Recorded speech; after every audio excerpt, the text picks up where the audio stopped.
सत श्री अकाल दोस्तों। अज असी तुहानूं दिखा रहे हैं हैड सुलेमान की। हैड सुलेमान की दी लोकेशन मैं पहले दसदा जावां कि हैड सुलेमान की है डिस्ट्रिक्ट उकाड़ा और डिस्ट्रिक्ट बहावल नगर के दरम्यान दे विच।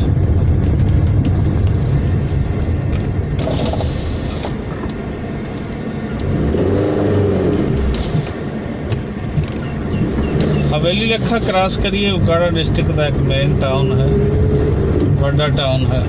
तो उस तो अगे 20 किलोमीटर अगर असी बहावल नगर रोड पर आना है, इत्थे अगे आएगा हैड सुलेमान की। यह जिथे असी क्रॉस कर रहे हैं तुसी देख रहे हो, ये है पाक पतन नहर इसनूं बोलिया जाता है। लेकिन ये अगे एरियाज जिहड़े है ये पूरे वाला ब्याड़ी उत्थे तक दे वो इसे ही नहर दे नाल सैराब होंदे हैं। वड्डी नहर है, इस दे विचों अगे कई फिर छोटियां नहरां जिहड़ियां हैं वो निकलदियां।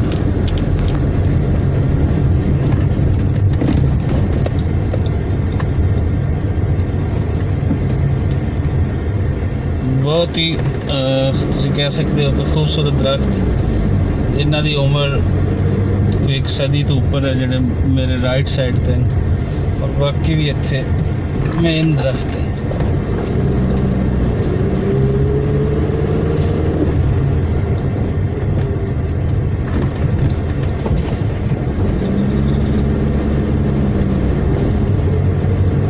यह है मेन हैड और जिथों असीं क्रॉस कर रहे हैं ये दरिया सतलुज जिहड़ा है उत्थों असीं क्रॉस कर रहे हैं। अगर तुसीं देखो तुहाडे लैफ्ट साइड ते नज़र आ रही है और फिर राइट साइड ते थल्ले गिरदा होया ये है दरिया सतलुज। सतलुज काफ़ी लंबा दरिया है और पिछे इंडिया दे विचों क्रॉस करदा होया आंदा। पिछले दिन एक दोस्त मैं दिखा रही सी वीडियो रोपड़ टाउन चंडीगढ़ दे नाल, कहंदा मैं दरिया सतलुज ते खड़ा हूँ। ये दरिया सतलुज उस तो भी अगे आ रही है जी, और यह है वो दरिया सतलुज। अज इहदे विच पानी काफ़ी नज़र आ रही है, शायद मैं कोशिश करना तुहानूं एक दफ़ा होर दिखाउण दी। पानी काफ़ी है क्योंकि अज बारिशां दा सीज़न है, इसलिए इत्थे पानी वगैरह काफ़ी अज आ चुके हैं। ये पुल बनाया गया सी कोई 1920 तो स्टार्ट इसका होंदा और जिहड़ियां इहदे ते कोई डेट्स नज़र आंदियां वो हैं कोई 1924 तक। और उस तो बाद इस तो बाद फिर अगे नहर सादकिया जिहड़ी अगे फोर्टाबास तक उन्हां एरियाज़ ते अगे पानी लैके जाती है। ये फिर उन्हां दिनां दे विच कुछ इत्थों मकामी जिमीदारां ने और कुछ अगे उस वेले दे जिहड़े नवाब सन उन्होंने नहर बनवाई सी। उत्थों दो नहर अगे निकलते हैं। टोटल इस हैड तो हैड सुलेमान की तो 3 बड़ियां नहरां वो इत्थों निकलदियां और एक जिस तरह मैं पहले तुहानूं दस चुके हैं कि दरिया सतलुज वो इत्थों निकल रहा है।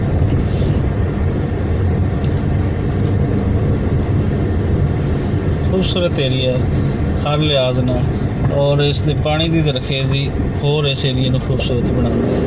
अगर असी सीधे निकल जाइए तो सीधा इंडियन बार्डर इत्थों है कोई 1.5 किलोमीटर अगे है, तो बिल्कुल बार्डर के उपर है यह पुल जिथे असी जा रहे हैं। और मेरे लैफ्ट साइड पे मैं तुहानूं दिखाना वा यह दोनों नहरां, पहली नहर फोर्डवा है और नहर फोर्डवा तो अगली जी है वो नहर सादकिया है। फोर्डवा मिंचनाबाद बहावल नगर और अगे चिश्तियां दे एरियाज इन्हों सैराब करती है, जबकि ये नाल ही निकल जाती है जी सादकिया नहर सादकिया फिर अगे हरूनाबाद फोर्टाबास डोंगा बोंगा इन्होंने एरियाज़ में सैराब करती है। और इत्थे असी हुण बहावल नगर दे विच सेंटर हो गए हैं। जिवें ही असी ये पुल क्रॉस करते हैं अगला एरिया डिस्ट्रिक्ट बहावल नगर का, तहसील इसकी मिंचनाबाद है। ज़राई एरिया बहुत ज़्यादा इत्थे ज़राअत दियां ਫਸਲਾਂ ਇੱਥੋਂ ਲਈਆਂ ਜਾਂਦੀਆਂ ਨੇ। ਜ਼ਰਾਅਤ ਦੀਆਂ ਫਸਲਾਂ ਉਹੀ ਰਵਾਇਤੀ ਹੈ ਜਿੱਥੇ ਚਲੀਆਂ ਆਉਂਦੀਆਂ। ਮਿੰਚਨਾਬਾਦ ਦਾ ਜਗਰਾਫੀਆ ਇਸ ਤਰ੍ਹਾਂ ਹੈ ਕਿ ਇਹਦੇ ਨਾਲ ਬਿਲਕੁਲ ਦਰਿਆ ਕ੍ਰਾਸ ਕਰਦੇ ਦਰਿਆ ਸਤਲੁਜ, डिस्ट्रिक्ट बागपतन आ जाएगा।